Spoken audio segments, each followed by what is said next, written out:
히브리서 11장 7절 같이 읽겠습니다. 시작. 믿음으로 노아는 아직 보이지 않는 일에 경고하심을 받아 경외함으로 방주를 준비하여 그 집을 구원하였으니 이로 말미암아 세상을 정죄하고 믿음을 따르는 의의 상속자가 되었느니라. 아멘. 자, 우리가 주일날 이 진정한 성경이 말하는 믿음의 길이 무엇인가, 우리가 생각하는 상식적으로 알고 있는 믿음과 성경은 도대체 무엇을 믿음이라고 하는가 하는 부분을 이 히브리서 11장을 통해서 살펴보고 있습니다. 우리가 잘 아시는 것처럼 히브리서 11장은 무슨 장? 믿음장이라고 이렇게 누구나 다 얘기합니다. 그래서 이 히브리서 11장에는 믿음의 사람들이 등장하죠. 우리가 이미 아벨, 에녹을 살펴봤고요. 이제 그 세 번째 사람 노아를 만날 차례입니다. 자, 오늘 이 히브리서 11장 7절을 보니까 믿음으로 노아는 아직 보이지 않는 일에 경고하심을 받아 그랬습니다. 보이지 않는 일이 뭐죠? 미래죠, 미래. 노아는 믿음으로 미래에 대한 경고를 받았다. 우리 등대교회 성도 여러분들도 하나님께서 보이지 않는 일, 장래에 대하여 경고하실 때 경각심을 가지고 들으시고 주님 앞에 세워질 수 있기를 예수님의 이름으로 축복합니다. 사실 우리가 이렇게 경고를 받아도요, 그냥 그러려니 할 수도 있어요. 근데 노아는 믿음으로 노아는 아직 보이지 않는 일에 경고하심을 받아 경외함으로 방주를 준비하여. 어떻게 방주를 준비했다고요? 경외함. 이 경외함이라는 그 단어는 fear예요. fear. 우리가 이제 일반적으로 영어 단어 fear는 두려워하다 이렇게 번역하는 단어거든요. 쉬운 단어로. 그 경외가 두려움과 같은 단어예요. 근데 이제 우리가 이 그 경외함에 대해서 이렇게 이해하는 게 대단히 중요한데, 우리가 영적 존재가 하나님도 있지만 원수 마귀, 귀신도 있거든요. 예수님을 믿는 사람들은 귀신을 두려워하지 않죠. 예수님이 사단을 승리하고 귀신의 세력을 멸하셨기 때문에 우리를 예수님을 믿음으로 예수님을 대장 삼고 악한 영과도 승리하게 되는 줄로 믿습니다. 아멘. 그러나 일반적으로 세상 사람들은 어떨까요? 귀신 그러면 사람들은 어때요? 귀신이 나타나는 곳에 가고 싶어요? 안 해요? 안 하죠. 왜 그럴까요? 귀신 그러면 두려움이 있어요. 무서움. 이게 세상 사람들이 갖는 fear, 두려움, 무서움, 공포예요. 귀신에 대하여. 사실 귀신은 힘을 인간보다 더 크게 가지고 있고요, 인간을 해치려 하는, 도적질하는, 인간을 멸망으로 이끄는 존재라고 성경은 말하고 있기도 하죠. 그렇기 때문에 예수님을 믿지 않는 모든 사람들은 귀신을 두려워할 수밖에 없어요. 그러나 이 똑같은 단어 fear를 하나님께 쓴다면 어떻게 될까요? 하나님도 그렇게 무서워하고 두려워하는 건가요? 아니죠. 하나님에 대하여 fear라는 말은 무슨 뜻이냐면요, 이것은 하나님의 아름다움, 하나님의 영광에 대하여 감탄하는 것과 같아요. 저는 백두산을 안 가봤는데 백두산이나 이런 아주 이렇게 탁월한 경치를 보면 입에서 뭐가 나와요? 절로 탄성이 나오죠. 감탄이 나옵니다. 와 하면서. 무서운 건 아닌데 경탄하면서 어떤 경외심이 들죠. 그런 것처럼 이 하나님에 대해서도요, 하나님은 두렵고 무서운 존재가 아니에요. 하나님은 우리를 사랑하시는 그런 분이시기 때문에 이 하나님을 만난 사람은 이 경외심, 하나님에 대한 어떤 아름다움에 대한 어떤 경탄, 그 앞에 순복하고 싶어지는, 하나님을 존중하려는 마음이 들게 돼 있어요. 할렐루야. 여러분, 신앙생활의 핵심적 키워드가 이 경외심입니다. 만약 저와 여러분의 이 내면 속에 하나님을 향한 이 경외심이 없잖아요. 그럼 신앙생활 안 됩니다. 이제 우리 기독교가 이렇게 오해되기 쉬운 게, 성경은 하나님은 어떤 하나님이라고 말해요? 사랑의 하나님. 하나님은 사랑이시라. 하나님은 사랑의 하나님이라고 성경은 말하고 있어요. 그리고 실제로 하나님은요, 저와 여러분이 생각하는 것보다 우리를 더 사랑하세요. 할렐루야. 하나님이 이만큼 나를 사랑할 거다라고 생각하면 그것과는 비교도 안 될 정도로 하나님은 우리를 더 사랑하세요. 아멘. 뿐만 아니라 이 성경은요, 하나님에 대하여 하나님은 사랑이라고만 말하는 게 아니에요. 하나님은 한편으로 이 죄에 대해서는 반드시 심판하시는 공의의 하나님이라고 말씀하고 있죠. 할렐루야. 자, 그런데 문제는 저와 여러분이 죄 문제, 이 하나님의 공의 앞에 서려고 하면 설 수 있을까요? 여러분, 사람은 성경이 말하기를 모든 사람이 죄를 범하였음에 하나님의 영광이 이르지 못하였더니라고 로마서 3장 20절이 말하고 있어요. 그래서 우리가 이 죄가 있는 채로 하나님 앞에 서려고 하면요, 죽고 말아요. 이게 딜레마인 거예요. 하나님 앞으로 가야 되겠는데 죄가 있단 말이죠. 죄가 없는 사람이 아무도 없어요. 그래서 하나님께서 내신 대안이 뭐예요? 해결책이 예수 그리스도죠. 예수님을 우리의 죄를 대신 담당하시고 십자가에 죽게 하심으로 그 예수님을 믿을 때에 우리 죄가 사해지는 거예요. 자, 그러면 여기 문제가 뭐냐면요, 하나님은 사랑이시고 우리의 죄 문제를 예수 그리스도의 십자가를 통해서 해결하셨어요. 그러다 보니까 오늘날 성도들이 예수님을 믿으면서 이 하나님이 경외할 대상이라는 것을 놓치는 거예요. 사랑의 하나님이기 때문에 마치 손자들이 할아버지 할머니가 너무 사랑하기 때문에 막 할아버지 수염도 잡아당기고 멋대로 굴어도 할아버지 할머니가 그냥 좋다고. 여러분, 저는 아직 손주가 없어가지고 손주가 주는 기쁨에 대해서 사실 잘 몰라요. 그런데 많은 분들이 이 자식을 기를 때하고는 다르다고 하더라고요. 손주가 너무 이뻐가지고 너무 보고 싶고 그냥 늘 생각이 난대요. 그냥 주님이 원래 그렇게 생각이 나야 되는데. 할렐루야. 주님도 이거 주 말고. 여러분, 그러다 보니까요, 이 우리 기독교인들이 하나님을 경외함에 대해서 놓치기가 쉬워요. 여러분, 저와 여러분 모두에게 이 하나님의 경외함, 하나님을 그 영광과 아름다움 때문에 두려워함, 무서워서 두려워하는 게 아니라 그분의 영광과 아름다움 때문에 존중히 여기는 그 마음이 충만하게 부어지기를 예수님의 이름으로 축복합니다. 노아는 바로 그 경고를 받았을 때에 경외함으로 방주를 준비하여 성경은 말하고 있어요. 그러니까 노아 속에 하나님을 경외했다는 말은 하나님이 그 경고를 하셨을 때 그 경고를 무겁게 받아들인 거예요? 가볍게 무시한 거예요? 무겁게 받아들인 거죠.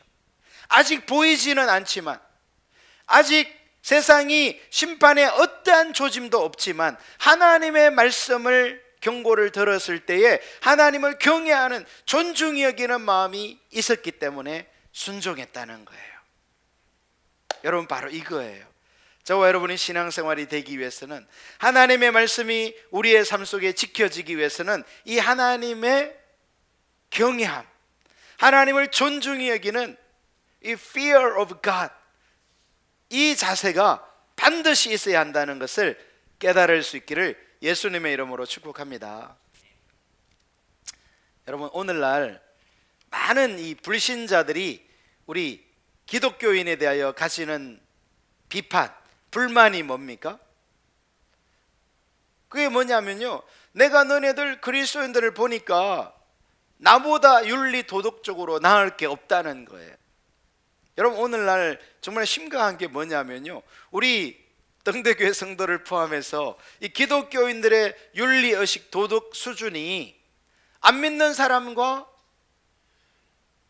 더 낮지 못할 뿐만 아니라 어떨 때는 더 수준이 더 이렇게 떨어져 있는 경우에도 적지 않다는 거예요. 자, 그러면 우리가 하나님의 말씀대로 살고 거룩한 삶을 살고 왜 이게 안 되나요? 왜 안 될까요? 여러분, 저와 여러분이 이 거룩을 향해서 나아가는 이 삶은요, 나의 노력이 아니에요. 예를 들어 내가 많이 기도한다고 해서, 내가 금식한다고 해서, 내가 철야한다고 해서, 내가 성경을 하루에 50장씩 읽는다고 해서 나의 노력으로 되어지는 영역이 아니라는 거예요. 자, 그러면 나의 노력으로 안 되기 때문에 내가 안 믿는 사람보다 도덕 윤리적으로 뭐 더 나은 삶이 없는 삶이 당연한 건가? 그게 아니에요. 여러분, 우리가 이 거룩함으로 하나님을 닮아가는 모습으로 갈 수 있는 유일한 길이 있어요. 그게 뭐냐면 하나님을 경외할 때, 즉 더 쉽게 말하면 하나님을 실질적으로 만나게 될 때, 그 영광을 보게 될 때, 그 하나님의 영광이 저와 여러분을 이 달라진 변화된 삶으로 이끌어가게 되는 거예요. 할렐루야.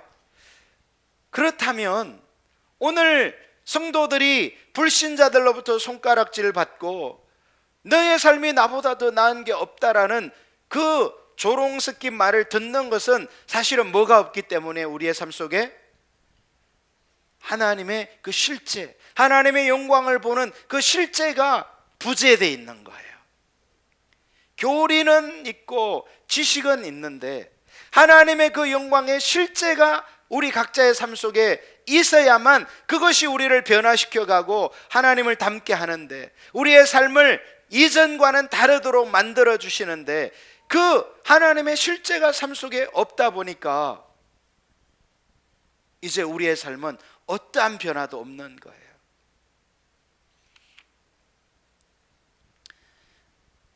그래서 이 하나님을 아는 이 경외함이 부어진 이 노아는요, 그 시대 모든 사람과 다른 길을 선택해 갈 수 있는 거예요.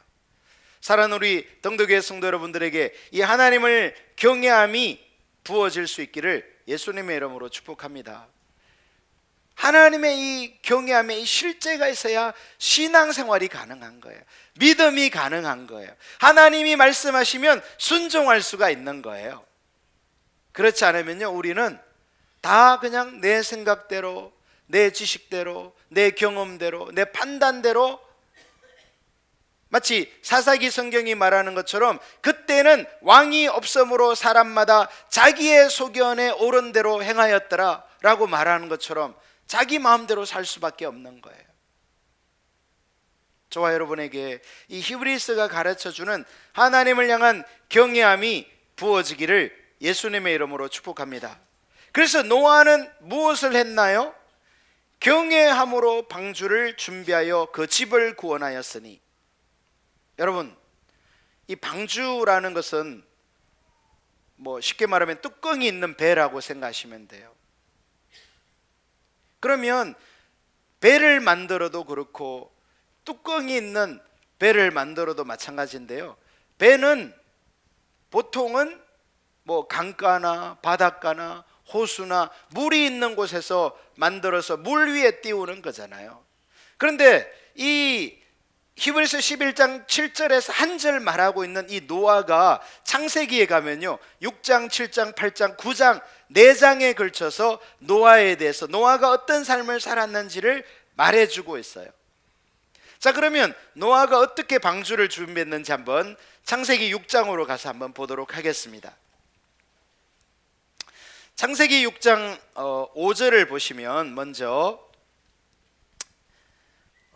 제가 읽겠습니다. 여호와께서 사람의 죄악이 세상에 가득함과 그의 마음으로 생각하는 모든 계획이 항상 악할 뿐임을 보시고. 여러분, 하나님께서 사람을 보셨는데 어떻다는 겁니까?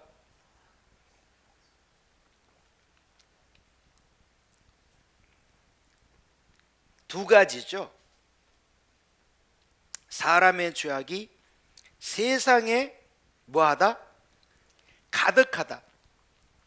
컵이 있다면 물을 가득 따르는 거죠. 죄가 세상에 가득한 상태.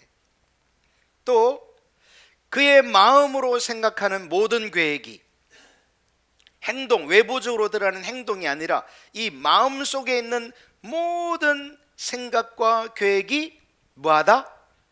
항상 악할 뿐임을 보셨다. 여러분, 노아 시대 심각해요, 안 심각해요? 굉장히 심각하죠. 하나님이 보실 때 그랬다는 거예요. 자, 근데 여러분, 노아 시대에 이렇게 심각은 알겠어요. 성경이 이렇게 돼 있으니까. 그러면 저와 여러분이 지금 살고 있는 이 시대, 내가 살고 있는 우리 가정, 내 자신, 하나님이 보실 때에 죄악이 세상에 가득하고 그의 모든 마음으로 생각하는 모든 계획이 항상 악할 뿐임을 주님이 보고 있다는 사실을 아십니까? 여러분이 자신을, 제가 등대교회 성도님들을 봐도요, 다 좋은 분들이세요.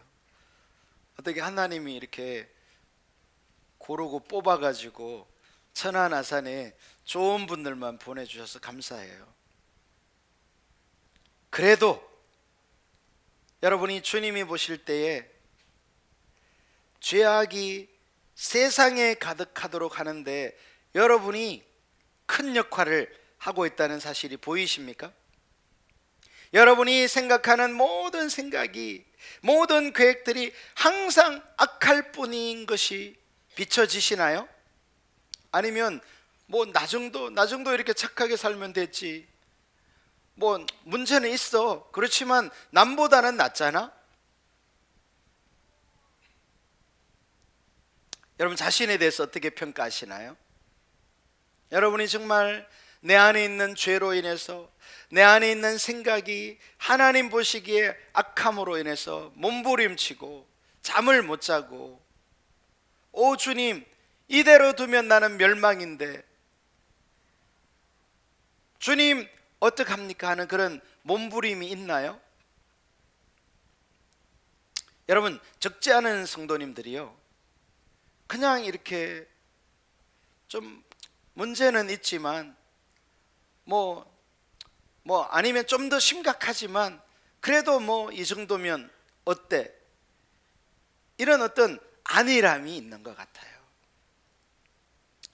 여러분, 이 기독교의 핵심 복음은 뭐냐면요, 우리가 거룩하게 살기 위해서 애쓰는 거예요. 노력하는 거예요. 힘쓰는 거예요. 근데 내가 거룩하게 살려고 애쓰고 힘쓰고 노력하면 어떻게 돼요? 거룩함을 발견하나요? 그렇지 않아요. 거룩하려고 애쓰고 노력하고 힘썼는데 거기서 나오는, 나 자신에게서 나오는 것은 더럽고 추악한 죄뿐인 것을 발견하게 되는 게 우리의 노력이에요. 여러분, 그 자리에 가셔야 돼요. 그 자리에 가서 누구를 만나야 돼요? 나를 도우시는, 나에게 힘 주시는, 내가 그렇게 원하는 것을 가능케 하시는 예수 그리스도, 그분을 만나는 게 이 기독교의 핵심이에요. 그런데 여러분 보십시오. 오늘 많은 성도들이 이 값싼 복음이 전해지기 때문에 그런 절망을 느끼지 않아요. 나의 한계를 경험하지 않아요. 노력이 없어요. 그냥 무사한 일이에요. 그냥.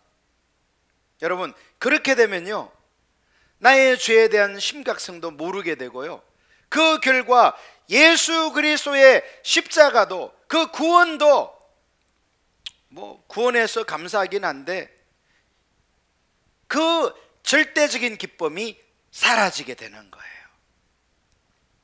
여러분, 십자가로 인해서 감격이 생기고 기쁨이 있기를 원하십니까? 그러면 나의 한계, 나의 무능함, 나의 죄를 깨달을 수 있기를 예수님의 이름으로 축복합니다. 여러분, 노아 시대 때만 죄악이 세상에 가득하고 사람의 마음의 생각과 계획이 항상 악한 게 아니에요. 지금도. 여러분, 지금 제가 남의 교회 다른 사람 얘기하는 게 아니에요. 여러분, 이렇게 인간적으로는 좋은 분들이 모여 있을 수 있어요.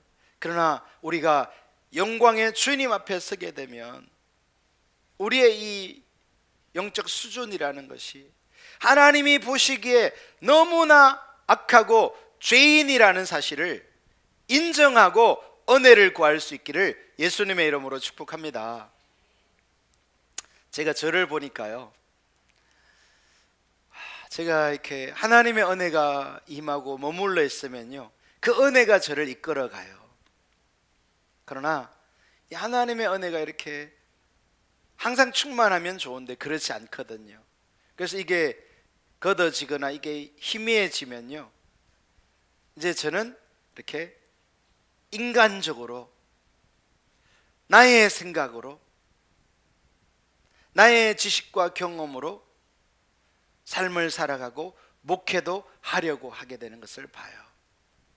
여러분, 그리고 제가 이렇게 성령에 충만하지 않고 하나님의 인도를 안 받고 이렇게 목회하잖아요.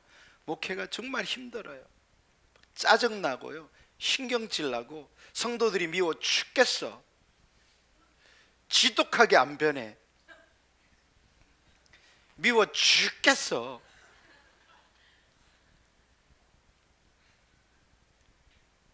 그 목회자가요, 병드는 거예요. 마음이 썩어 문드러지는 거예요. 그러면 그렇게 안 되는 비결이 뭔가요? 주님을 바라보는 거예요. 하나님을 향한 경외심을 회복하는 거예요. 할렐루야. 나의 한계와 무능함과 나의 죄를 철저하게 인식하고 오직 예수 그리스도의 은혜를 힘입는 거예요. 아멘. 여러분, 제가 반복적으로 그 자리에 서지 않으면요, 저는 금방 인간적인, 목회도 인간적으로, 삶도 인간적으로, 가정도 인간적으로. 그 목회자가요, 이렇게 목회 이렇게 하다가 가정에 가면 막 스트레스가 쌓여가지고 막 가정에 가서 폭발하는 거예요. 그냥 가족들에게. 그래서 막 아내를 때리고 자녀들을 때리고 이렇게 하는 거예요. 자기 힘으로 하려고 하기 때문에, 자기의 노력으로 하려고 하기 때문에. 여러분, 풍선 아시죠? 풍선 이렇게 팽팽하게 푸른 풍선을 한쪽을 누르면 어떻게 돼요? 풍선을 잡고 이렇게 누르면 빵 터지든지, 아니면 안 터지면 어떻게 돼요? 이렇게 누르면 바람이 딴 데로 가서 그쪽이 커지죠. 여러분, 인간의 노력은요, 기껏 해봐야 풍선 효과예요. 내가 이렇게 교회에서 거룩한 모습을 보였으면요, 그 균형을 잡기 위해서 다른 곳에 가서 더 경건하지 못한 모습이 나오게 돼 있어요. 하나님의 은혜가 아니라면 그렇단 말이에요. 그래서 오직 주님의 은혜로만 이 실제적 경건으로 나아갈 수 있는 거예요. 그러니까 여러분, 그런 관점으로 우리가 한국 교회나 이렇게 성도들을 진단해 본다면 지금 하나님의 영광을 보고 있는 거예요? 하나님의 영광을 보지 못하고 있는 거예요? 하나님의 영광이 떠나가고 있는, 이가봇의 영광이 떠났다, 하나님의 실제가 사라졌다, 그런 시대에 우리가 살아가고 있어요. 여러분, 정말 경각심이 필요해요. 할렐루야. 그래서 그런 시대에는요, 아무리 노력하고 애쓰고 수고해도 죄만 나오는 거예요. 거룩함이 없어요. 여러분이 오늘 이 말씀을 들으면서 정직하게 자신의 내면을 살펴보십시오. 꼭 행동으로 어떤 죄를 짓지 않아도 내면이요, 굉장히 지저분해요. 더러워요. 시기와 탐욕과 미움과 질투와 엄난과 방탕함과 무절제와 나태와 이런 것들이요, 내면 속에 가득해요. 조금 있는 정도가 아니에요. 하나님의 영광이 떠나서 그래요. 노아 시대 지금 왜 이렇게 온 땅에 죄가 가득하고 모든 마음으로 생각하고 계획이 항상 악한지 보이시나요? 하나님의 실제, 하나님의 영광이 떠난, 하나님을 경외하는 자들이 없는 거예요. 경외함이 부어져야 되는데, 여러분, 그래서 이 신앙생활은요, 이론과 교리가 아니에요. 아무리 이론과 교리가 틀리지 않아도, 정통이어도 그것은 우리를 바꾸지 못해요. 여러분, 바리새인을 보면 이론과 교리가 너무나 합당해요. 그러나 그들은요, 예수님이 늘 책망하셨어요. 너희 바리새인들은 외식하는 자들이다. 너희 속에는 온갖 구더기가 썩어가는 것 같은 그런 더러움으로 가득한데 너희는 회칠한 무덤처럼 겉만 꾸미는구나. 여러분, 이 하나님의 임재가 없는 종교인은요, 이렇게 외식함에 빠지게 돼 있어요. 우리 사랑하는 성도들이 이 외식에 빠지기 쉽다고요. 그래서 가족에게 인정받을 수가 없어요. 이 외식은. 가족은 뭐예요? 맨날 보잖아요. 그까지 속이기는 힘들어요. 하루 이틀도 아니고. 그러면 외식하지 않으려면 어떻게 해야 되나요? 하나님의 실제가, 하나님의 임재가 부어져서 그 하나님의 경외함이 우리를 조금씩이라도 거룩하도록 만들어가는 거예요. 할렐루야. 이 은혜가 부어지기를 예수님의 이름으로 축복합니다. 이것을 사모하셔야 돼요. 내 안에 선한 것이 조금도 없는 것을 보셔야 돼요. 내가 애썼는데, 수고했는데, 노력했는데도 불구하고 전혀 한 걸음도 나아가지 못하고 오히려 퇴보하고 오히려 내 믿음이 이전보다 못한, 여러분, 그 상태를 보면서도 그냥 가만히 있으면 안 돼요. 그러면 이 영적 세계는 점점점 미끄러져 가게 돼 있어요. 후퇴하게 돼 있다고요. 은혜를 구하셔서 주님을 바라보고 나아갈 수 있기를 예수님의 이름으로 축복합니다. 자, 이렇게 사람들이 악하니까 6절, 땅 위에 사람 지으셨음을 한탄하사 마음에 근심하시고. 여러분, 하나님이 사람들의 죄를 보고 세상의 죄가 가득한 것을 보고 뭐 하셨다고요? 한탄하사 마음에 근심하셨다. 여러분, 우리가 부모라면 자녀가 잘못된 길을 갈 때 어떤 마음이 들죠? 마음에 근심이 생기죠. 우리 자녀가 저러면 안 될 텐데. 그리고 그 문제가 더 심각해지면 어떻게 되나요? 근심이 깊어지죠. 왜 그래요? 왜 자녀가 잘못하는데 부모가 한탄하고 근심하죠? 뭐 하기 때문에? 사랑하기 때문이죠. 여러분, 여러분이 옆집 자녀가 잘못되면 한탄하고 근심하나요? 혀는 잘 수 있겠죠. 안 됐다. 그러나 그것을 놓고 한탄하며 근심하지는 않아요. 왜? 내 자녀가 아니기 때문에. 저러면 안 될 텐데, 이런 마음 정도는 있지만, 그러나 부모는 달라요. 부모는 내 자녀이기 때문에, 사랑하는 내 자녀가 저렇게 가면 안 되기 때문에 한탄하고 근심하는 거예요. 여러분, 마찬가지로 하나님께서는 우리의 사랑의 아버지이시기 때문에 하나님이 지은 하나님의 사람들이 죄를 짓고 하나님을 떠나고 하나님의 마음을 아프게 할 때에 한탄하시면서 근심하는 거예요.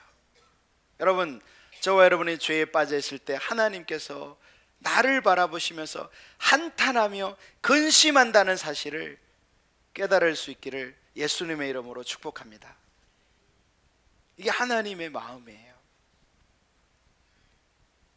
하나님은 그냥 가만히 있는 게 아니에요.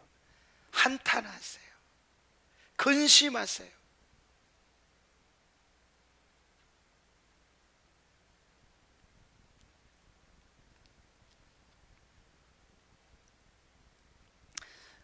여러분, 우리가 산을 가면 뭐 들판도 마찬가지인데, 이 갈매리는 이제 가을, 늦가을이 되면 까마귀들이 많이 날아다니더라고요. 근데 이 새들이요, 내 머리 위를 이렇게 공중에 날아다니는 것을 여러분이 막을 수 있나요? 새들이 저 머리 위에 날아다니는 걸 막을 길 없어요. 여러분이 뭐 워이 해봤자 새는 꿈쩍도 않죠. 저 사람이 왜 그러나 하고 그냥 날아다니겠죠. 그러나 그 새가 내려와 가지고 여러분 머리에다가 집을 짓고 거기다 똥을 싸고 거기다 알을 낳고 새끼를 부화시키는 것을 막을 수 있어요, 없어요? 막을 수 있어요. 여러분 갑자기 왜 새 얘기를 합니까? 여러분 죄가 그런 식으로 진행되는 거예요. 죄가 이렇게 스쳐갈 때 여러분 그걸 막을 수 없어요. 그래서 성령에 충만하면 이 예수님과의 관계가 이렇게 형성된 사람은요, 새가 지나가는 것처럼 이 죄가 지나갈 때 그걸 민감하게 감지해요. 아, 이건 아닌데 하면서 그때 적시로 돌이키는 거예요. 할렐루야. 근데 대부분의 사람들은 어떻게 하느냐? 이제 그 죄된 생각을 붙잡아요. 그리고 그 죄를 묵상하고 하나님의 말씀을 묵상하는 게 아니라 죄를 생각하고 이 생각 속에서 구체화시키고 하는 거예요. 죄를 붙잡는 거예요. 마치 새 집을 짓듯이 죄를 가지고 이 머릿속에서 집을 짓는 거예요. 여러분 이렇게 되면요 이제 심각해지는 거예요. 여러분 이 치과를요 이렇게 여러분이 별로 아프지 않아도 수시로 이렇게 가면요 3-4천원이면 해결됩니다. 웬만한 이렇게 치과 이런 것들은요 심각하지 않으면 이게 몇천 원이면 다 끝나요. 그런데 보통 사람들 치과 가는 걸 좋아할까요? 싫어할까요? 저도 지금 사실 치과 가야 돼요. 근데 안 가고 있어요. 몇 달째. 그리고 이제 언제 가느냐? 견디다 견딜 수가 없을 때 가요. 보통 사람이 그래요. 그러면 이제 어떻게 돼요? 동그라미가 이제 늘어나기 시작해요. 4천원으로 해결될 게 4만원, 40만원, 400만원, 4천만원 막 늘어납니다. 왜 그렇죠? 왜 이렇게 됐나요? 미리 몇천 원이면 해결될 수 있었는데 안 간 거예요. 해결하지 않은 거죠. 여러분 죄도 똑같아요. 이 죄가 스쳐 지나갈 때 민감함을 가지고 하나님 앞에 서서 그것을 처리했으면 그냥 먼지 털어버리듯이 가볍게 해결됐을 텐데 죄를 붙잡고 죄를 생각하고 죄를 계획하고 죄가 이제 현실로 나타나게 되면요 이제 이것을 다루는 데는 심각한 결과가 나타나는 거예요. 여러분 다윗이 밧세바와 간음죄에 빠졌을 때 그 결과는요 태어난 아들이 죽어요. 그 일로 끝나지 않았어요. 여러분 우리의 삶 속에 그래서 이 죄를 가볍게 여기지 않아야 합니다. 할렐루야. 새가 날아다니는 것을 어쩌지 못하는 것처럼 죄가 스쳐갈 때 그때 민감하게 주님 앞에 서셔야 돼요. 할렐루야. 그러나 우리의 완악한 마음과 고집스러운 마음과 이 불순종하는 마음으로 계속해서 죄를 달려가게 되면요 이제 하나님께서는 이 죄에 대하여 한탄하시고 근심하실 뿐만 아니라 거기서 멈추지 않아요. 그 다음 단계가 있는데 7절 이르시되 내가 창조한 사람을 내가 지면에서 썰어버리되. 여러분 인간의 죄에 대한 하나님의 반응은요 처음부터 인간을 썰어버리는 게 아닙니다. 심판이 아니에요. 한탄하시고 근심하시고 돌이키기를 기대하세요. 할렐루야. 사실 우리도 자녀들도 그렇지 않나요? 자녀들이 막 잘못했다고 막 처음부터 곤장 50대 이런 부모 어디 있어요? 자녀가 잘못하면 어떻게 해요? 말로 하죠. 말로 그러지 말아라, 그거 아니다. 할렐루야. 그런데도 자녀가 안 돌이키면 이제 말톤이 좀 올라가죠. 하지 마! 그래도 안 되면요 이제 매를 맞는 거죠. 매. 물론 뭐 자랐으면 매를 때리기는 어렵겠지만 어릴 때는 매를 대죠. 징계하는 거죠. 그러면 징계도 안 되면 어떻게 해요? 징계도 더 막 나가. 그럼 어떻게 맨날 몇 때리나요? 그럴 수 없어요. 그때는요, 이제 네 인생은 너의 것, 네가 알아서 살아라. 즉 내버려 두는 거예요.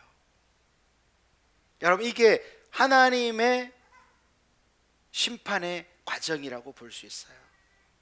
그래서 이 지금 창세기 6장에서 하나님이 이 세상에 가득한 죄를 보고 한탄하고 근심하고 이제 창조한 사람을 내가 지면에서 썰어버리겠다, 이것은요 죄가 굉장히 깊어진 것을 말해요. 시간이 많이 지난 거예요. 치과에 지금 심각함이 그냥 이 잇몸이 다 녹아가지고 완전히 이 전체를 다 갈아야 되는 이런 상황. 여러분, 이 잇몸이 더 심각해지면요 나중에는 임플란트도 할 수 없어요. 더 심각해지면. 그리고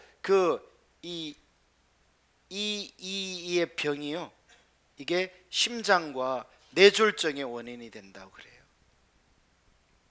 단순히 이의 병인데 이게 온몸 전체의 영향을 심장병, 뇌졸중 굉장히 심각한 병이잖아요. 그럼 미리 했으면 됐었는데 사람들이 그러지 않는 거예요. 여러분, 죄도 그런 유사성이 있어요. 가벼울 때 처리하고 하나님 앞에 돌이키고 은혜를 구하고 하나님을 경외함으로 쓰고 했으면 금방금방 해결됐을 텐데 깊어지면요 이제 이 영적 징계와 억압과 심판이 임하는 거예요. 그래서 이 창세기 6장은 하나님이 이 세상을 심판한 얘기예요. 그래서 내가 창조한 사람을 내가 지면에서 썰어버리되 사람으로부터 가축과 기는 것과 공중의 새까지 그러하리니 이는 내가 그것들을 지었음을 한탄함이니라 하시니라. 여러분, 이 시대도 크게 다르지 않겠죠. 자, 그런데 8절을 보시면요, 그러나 노아는 여호와께 은혜를 입었더라. 여러분, 8절의 첫 단어가 뭡니까? 그러나. 그러나는 뭐예요? 지금까지 이 말하고 있는 이 창세기 6장에서 말하고 있는 그 모든 상황과는 대조적으로, 여러분, 만약 이 시대에 노아마저 없었으면 어떻게 됐나요? 그야말로 모든 게 다 끝났죠. 근데 너무나 감사하게도 그러나 노아는 여호와께 은혜를 입었더라. 할렐루야. 여러분, 은혜가 뭐예요? 노아가 여호와께 은혜를 입었다는데 이 은혜가 뭐예요? 많은 사람들이 은혜는요 받을 자격 없는 자에게 주시는, 하나님이 그저 주시는 선물이라고 생각해요. 맞는 얘기예요. 틀린 얘기 아니에요. 그러나 진정한 의미에서 이 은혜는요 그것 이상이에요. 여러분, 성경이 말하는 은혜는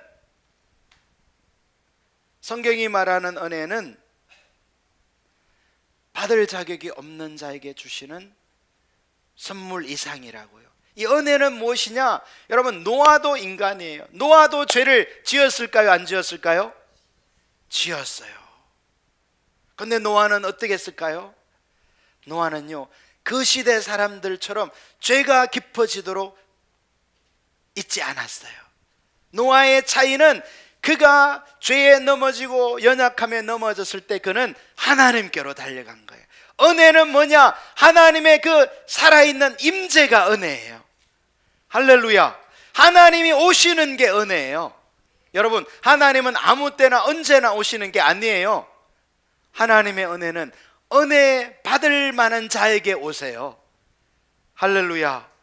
노아도 죄인이고 노아도 잘못을 했을 테지만 노아는 아까 제가 말씀드린 것처럼 신속하게, 오 주님, 나는 주님이 아니면 살 수 없는 자입니다. 주님의 도우심이 아니면 나는 한순간도 세상 사람과 나을 것이 조금도 없는 자가 나입니다. 나에게 은혜를 주세요 하면서 그는 주님께로 간 자예요. 할렐루야. 그래서 그는 은혜를 입은 거예요. 그래서 이 은혜는요, 살아계신 하나님의 실제를 말해요. 살아계신 하나님의 현현을 말해요. 그래서 이 하나님의 임재라는 단어가 presence거든요. presence of God. 근데 이 presence라는 말이요, 이게 그곳에 있다, 출석하다, 참석하다, 이런 뜻도 돼요. 그러니까 하나님의 임재, 하나님의 실제는 뭐냐면 하나님이 이곳에 출석한 거예요. 여러분, 하나님은 그냥 신학적으로 온 우주 만물에 없는 곳이 없어요. 그러나 하나님의 은혜는 아무 곳에나 부어지는 게 아니에요. 하나님은 은혜 부을 만한 자에게 은혜를 부으시고 은혜 부을 만한 장소에 은혜로 함께 하세요. 할렐루야. 지금 온 세상이 죄로 가득하고 사람들이 생각하는 것마다, 계획하는 것마다 하나님이 한탄하고 이 지면에서부터 모든 이 생물들을 다 썰어버려야 되겠다고 결정할 정도로 심각한 상황인데, 노아는 그 하나님의 은혜를 입은 거예요. 하나님이 함께 하시는 거예요. 그러니까 노아에게는 그 하나님의 은혜로 말미암는 역사, 즉 거룩함이 있는 거예요. 노아가 노력해서 획득한 게 아니에요. 그분이 은혜를 주시니까. 여러분, 비행기를 타도요, 비행기가 이렇게 맞바람이 불면요, 10시간이면 갈 비행기가 12시간도 걸리고 14시간도 걸려요. 시간이 훨씬 늦어져요, 이 맞바람이 치면. 그러나 이 비행기가요, 뒤에서 이렇게 바람이 불어주잖아요. 그러면 10시간 동안 가야 될 비행기가요, 8시간이면 도착할 수 있어요. 아니, 그 엔진으로 날아가는 비행기도 뭐의 영향을 강하게 받는 거예요? 바람의 영향을 강하게 받아요. 여러분, 어떨 때는 비행기 탔는데요, 비행기가 순간적으로 100m 이상 떨어져요.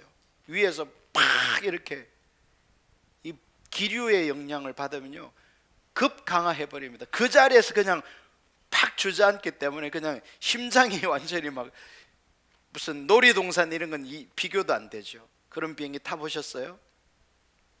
안 타기를 축복합니다. 뭐 이건 어떻게 할 수가 없어요. 여러분, 하나님의 은혜가 이렇게 머물러 있잖아요. 그 은혜가 다 하세요. 여러분, 구원도 내가 예수 믿어 구원 얻은 줄 생각하잖아요. 그게 아니에요. 하나님의 은혜가 머물러 있으면요, 예수님을 믿게 되는 거예요. 믿고 싶은 거예요. 믿어지는 거예요. 할렐루야. 그러나 이 은혜가 걷어져 버리잖아요. 하나님의 임재, 그분의 그 실제가 그곳에 있어야 되는데 이 은혜가 걷어져 버리면요, 믿고 싶고 믿어야 미치도록 믿고 싶은데 안 믿어져요. 안 돼요. 그 마음이 그냥 완전히 사막처럼 메말라 가지고요, 안 되게 돼 있어요. 그 은혜가 걷어져서 그래요. 여러분, 은혜를 가볍게 생각하지 마세요. 할렐루야. 은혜는 생명이에요. 나의 이 기독교 신앙 전체를 가능하게 만드는 게 은혜예요. 할렐루야. 근데 이 은혜가 한번 걷어지면요, 이것은 쉽게 회복되는 게 아니에요. 은혜는 그냥 쉽게 떠나지도 않지만 하나님은 이렇게 은혜의 하나님이셔서 우리가 웬만큼 잘못해도요, 은혜를 거두지 않으세요. 철회하지 않아요. 계속 사랑하는 자녀야, 돌이켜라, 내게로 와라, 내가 너를 사랑한다, 내가 너를 기뻐한다, 계속 그렇게 말씀하세요. 할렐루야. 그러나 그것이 어느 지점이 되면요, 이제 하나님이 은혜를 거두기 시작하세요. 여러분, 지금 한국교회는 이 은혜가 걷어지고 있는 시대예요. 교회들마다 아우성이에요. 여러분이 그나마 등대교회는요, 희미하지만 은혜가 머물러 있어요. 이게 더 충만하게 임해야 되는데 제가 볼 때는 희미해요. 그러나 대부분의 교회는요, 이 은혜가 걷어져 있어요. 없어요. 그러면 어떻게 되느냐? 이제 사람들이 서로 치고받고 싸우고, 내가 잘났니? 네가 잘났니?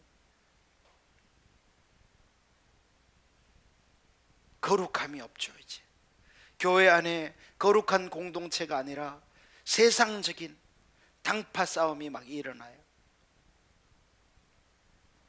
인간적인 모습이 막 드러나요. 여러분, 매스컴에서 막 대형 교회의 어떤 이 잘못된 얘기들이 나오는 건 왜 그런지 아세요? 은혜가 머물러 있으면요 그런 일이 없어요. 하나님이 하시기 때문에. 근데 지금 사람은 많이 모이는데 예산은 많아졌는데 은혜가 걷어지면요 이 하나님이 하셔야 될 일들을, 세상을 이기는 일을, 죄를 이기는 일을 하나님이 생명으로 오셔서 해야 될 일이 안 일어나는 거예요. 그래서 인간적인 모임으로 전락해버리기 때문에 그게 심각한 일이 계속해서 발생하는 거예요. 한국 교회는 지금 심각해요. 거의 지금 이 창세기 6장에 뭐 세상은 말할 것도 없고요, 세상은 말할 필요가 없죠. 세상 사람들이 얼마나 죄 가운데 사시는지는 뭐 여러분이 더 아실 거 아니에요. 근데 문제는 교회가 그렇게 된다는 거예요. 교회가. 그리고요 이 상태가 지속되면 이제 하나님은 징계하시고 심판하시는 거예요. 노아의 시대는 그 죄가 갈 때까지 간 거예요. 하나님을 찾는 사람이 노아 외에는 아무도 없는 거예요. 하나님의 은혜가 노아에게만 머물러 있는 상황이에요. 여러분이 정말 감사하면서 신앙생활을 할 수 있으면 좋겠어요. 할렐루야. 이 은혜가 얼마나 중요한지 몰라요. 이 은혜가 걷어지면요 이제 기도할래야 기도할 수도 없고요, 말씀을 읽을래야 읽을 수도 없고, 설교를 들어도 전혀 안 믿어져요. 딴 나라 얘기 같아요. 여러분, 그게 다 은혜가 하는 거예요.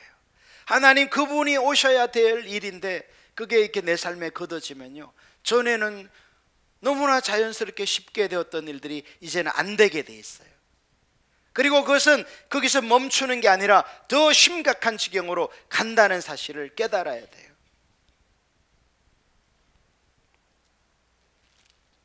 은혜는 그래서 생명이에요. 기독교 신앙의 생명이 은혜예요. 할렐루야. 너희가 그 은혜로 말미암아 믿음으로 구원을 얻었나니. 은혜가 있어서 믿음이 생기는 거예요. 은혜가 있어서 구원을 얻을 수 있는 거예요. 아멘. 그러나 이 은혜는 항상 있지 않아요. 여러분, 세상에 나가서 전도해 보십시오. 사람들이 복음을 잘 안 받아들여요. 왜 그런지 아세요? 그게 하나님의 임재, 은혜가 없기 때문에 그래요. 하나님이 임재하시면요 내가 뭐 별 노력하지도 않았는데 사람들이 그냥 내 바지만 보고도 교회 따라와요. 내 뒤통수만 보고도 그냥 은혜스러워서 당신같이 생긴 뒤통수는 본 적이 없다고 어느 교회 다니냐고 따라오게 돼 있어요. 뒤통수 때문이 아니에요. 은혜가 하는 거예요. 은혜가. 할렐루야. 그러나 이제 이 은혜가 걷어지면요 산을 넘고 강을 건너도요 한 영혼을 얻지 못해요. 거의 전도가 불가능처럼 인식되게 돼 있어요. 어때요 지금? 은혜가 걷어지는 시대예요.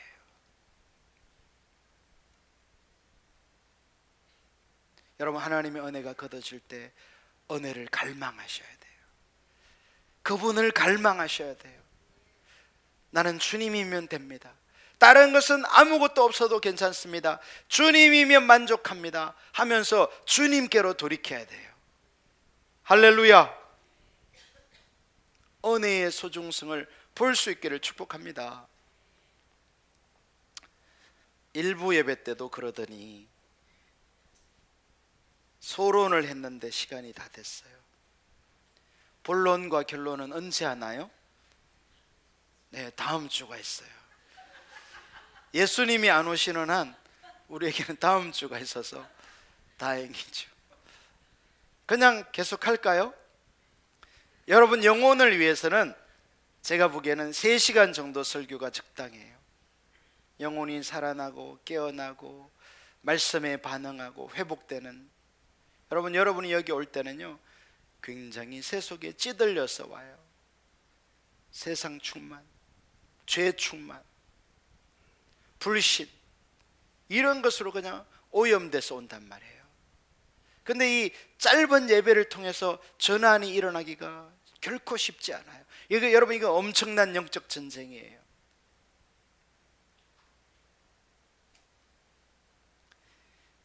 무조건 길어야 된다는 건 아니지만 하나님의 임재가 있는 예배를 사모하시기를 바랍니다. 새벽에 그냥 눈이 떠져서 견딜 수가 없어. 교회에 가고 싶어가지고 예배를 드리고 싶어서. 할렐루야. 우리 청소년 청년들에게 그런 은혜가 부어지길 축복합니다. 저녁에 예배가 끝났는데 기도하고 싶어서 견딜 수가 없어. 집에 가고 싶지가 않아. 은혜가 하는 일이에요.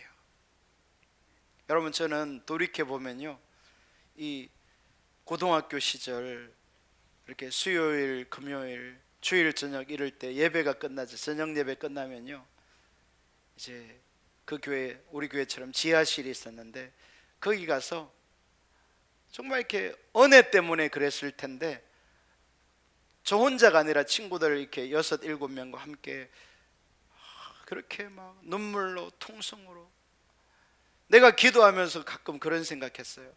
이러다가 이 마루가 다 썩으면 어떡하지? 내가 흘린 이 눈물과 콧물로 이 마루가 썩어버리면 어떡하지? 왜냐하면 그 이 마룻바닥 한 기퉁이에요. 비가 흘러가지고 그게 다 썩었거든요. 그 중앙에서 기도하고 있는데 여러분, 내가 눈물 한 방울 흘렸다고 이 마루가 썩을까요? 그런 생각하는 사람 있나요? 은혜가 하는 거예요. 우리 안에 그런 거룩한 은혜가 부어지면 좋겠어요. 할렐루야. 그러려면 이 전환이 일어나야 되는데 영적 시간이 필요한 거예요. 여러분, 짧은 예배를 사모하지 마십시오. 1시간 왔다가 가는 그 예배를 좋아하지 마십시오. 육신은 원할 수 있어요. 여러분, 이 타락한 육신은, 죄를 좋아하는 이 육신은 짧으면 짧을수록 선이죠. 그러나 우리의 영은 달라요. 우리의 영은 이 내 속에서 하나님을 만나고 싶어서 탄식하는 거예요. 여러분, 영혼의 소리를 들으시기를 축복합니다. 육신이 이끄는 대로 가지 마세요. 여러분, 예수님이 2000년 전에 오셨을 때 제자들에게 뭐라고 하셨어요? 나를 따라오너라. 여러분, 우리는 예수님을 따라가야 돼요. 할렐루야. 그리고 그 예수님께서 뭐라고 하셨어요? 아무든지 나를 따라오려거든 자기를 부인하고, 이 육체가 원하는 것을 부인하라는 거예요. 아, 이제 배고픈 시간인데 가서 밥 먹어야지, 부인하라는 거예요. 할렐루야. 엉덩이가 이제 1시간 넘게 앉았으니까 좀 쑤시는데 왔다 갔다 해야지, 왔다 갔다 부인하세요. 하지 마세요. 할렐루야. 은혜가 임하도록. 여러분, 은혜가 임하면요, 설교를 3시간 해도 4시간 해도 아무렇지 않아요. 좋아, 오히려 더 기뻐요. 할렐루야. 그러나 은혜가 걷어지면요, 육신의 소리, 육신의 욕구가 커지게 돼 있어요. 육신의 사람에서 믿음의 사람으로, 노아와 같은 사람으로 전환이 일어나기를 축복합니다. 여러분, 제가 한 가지만 하고 마칠 텐데, 그래도 보통 30분에 마치는데 아직 몇 분 남았네요. 우리가 지난 시간에 그 아벨의 특징이 뭐였어요? 하나님과 뭐 한 사람? 아벨. 여기서 아벨이 나오면 안 되지. 하나님과 동행한 에녹. 답을 알려주고, 에녹이 하나님과 뭐 했어요? 동행했다. 그런데 동행한 결과 어떻게 동행했는지 없다 그랬잖아요. 그죠? 없어요. 그냥 자녀 낳은 것으로 끝났어요. 근데 여기 보면요, 자, 거기 6장 8절에, 아니 6장 8절이 아니지, 9절 여러분 보세요. 6장 9절, 이것은 노아의 족보니라. 노아는 의인이요 당대의 완전한 자라. 그는 하나님과 뭐하였으며 동행하였으며. 제가 그래서 지난 시간에 동행하는 것이 뭐라고 했어요? 뭐 발을 맞추어 걷는다 이런 거 말고 실제 동행하는 삶은 뭐라고 했죠? 일상에서 하나님을 존중히 여겨 하나님을 경외하여 그분이 말씀하시면 순종하는 삶이라고 그랬죠. 그래서 다윗의 묻는 삶도 얘기했었잖아요. 여러분, 근데 노아도 하나님과 동행했다는 거예요. 근데 노아의 동행에 그러면 핵심이 뭘까? 정확하게요, 아벨이, 왜 자꾸 아벨이 나오지? 아벨은 잠깐 좀 비켜줘요. 아벨이 아니고 에녹이 360년 동안 하나님과 이렇게 동행했는데 그 동행의 삶의 구체적인 예들이 하나도 없어요, 성경에는, 안타깝게. 그런데 노아가 하나님과 동행했는데 그 동행한 구체적 열매들, 결과들이 이 6장부터 9장까지 있어요. 자, 예를 들면 이런 겁니다. 거기 보시면요, 자, 이렇게 돼 있어요. 13절, 하나님이 노아에게 이르시되 모든 혈육 있는 자의 포악함이 땅에 가득함으로 그 끝날이 내 앞에 이르렀으니 내가 그들을 땅에서 함께 멸하리라. 생략하고 22절 시작. 노아가 그와 같이 하여 하나님이 자기에게 명하신 대로 다 준행하였더라. 여러분, 여기 보면요, 노아의 이 동행의 모습이 나와요. 여러분, 하나님과 동행하는 건 뭐예요? 내 생각을 다 내리고 하나님께서 자기에게 명하신 대로 순종하는 거예요. 이게 동행의 핵심이에요. 아벨은 그렇게 해서 어떤 일이 있었는지 성경이 말하지 않아. 아마 그건 놀라운 일들이었을 거예요, 분명히. 여러분, 저와 여러분이 하나님과 동행하는 것은 그냥 슬로건이 아니에요. 하나님이 우리에게 말씀하신 바를 삶에서 준행하게 되면요, 정말 상상할 수 없는 아름답고 놀라운 일들이 풍성하게 성경에서처럼 일어나는 거예요. 할렐루야. 일단 이렇게 되면요, 신앙생활이 굉장히 파워풀하고 신나게 되는 거예요. 우리의 신앙생활이 노아와 같이 이렇게 되기를 예수님의 이름으로 축복합니다.